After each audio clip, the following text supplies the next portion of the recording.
les systèmes juridiques servent à réguler en fait les relations sociales et les relations interpersonnelles. Un ensemble de règles juridiques, c'est ce qui permet d'agir, de devenir propriétaire, d'investir, d'entreprendre. C'est ce qui donne une garantie à l'individu. Et le contrat au sein du système juridique, c'est en fait tout simplement l'outil qui va permettre de concrétiser ces garanties, ces droits subjectifs, c'est-à-dire les droits qu'ont les individus ou les personnes morales, les entreprises, pour agir. C'est donc une garantie d'organisation sociale et économique.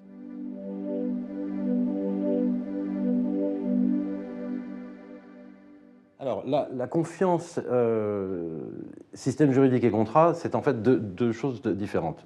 Le système juridique doit inspirer confiance, c'est-à-dire qu'il y a une notion d'acceptabilité sociale. Le corps social doit accepter et avoir confiance dans les règles, sinon il ne va pas les respecter ou il ne va pas se sentir protégé. Et à ce moment-là, on bascule dans des systèmes chaotiques, évidemment.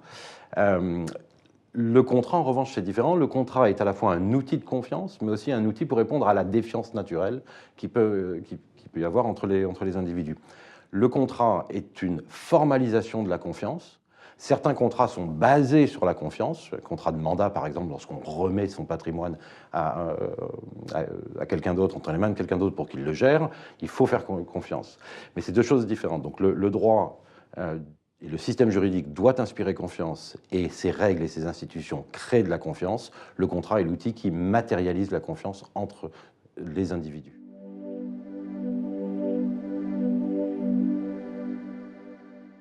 Alors, la confiance légitime, elle est apparue, je dirais assez récemment, au cours du XXe siècle et surtout aux seconde moitié du XXe siècle.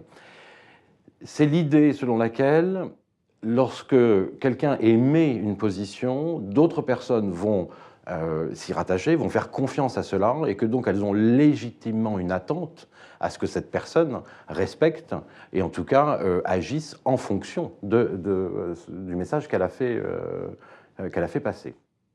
Alors, la confiance légitime n'est pas un mécanisme juridique particulièrement précis, ou je vais le dire un peu différemment. Il existe au sein de l'Union européenne un principe de confiance légitime qui veut que lorsque une autorité publique prend une décision, les attentes des destinataires de la règle, donc les entreprises ou les particuliers, font une confiance légitime à ce que ces règles soient maintenues ou soient respectées.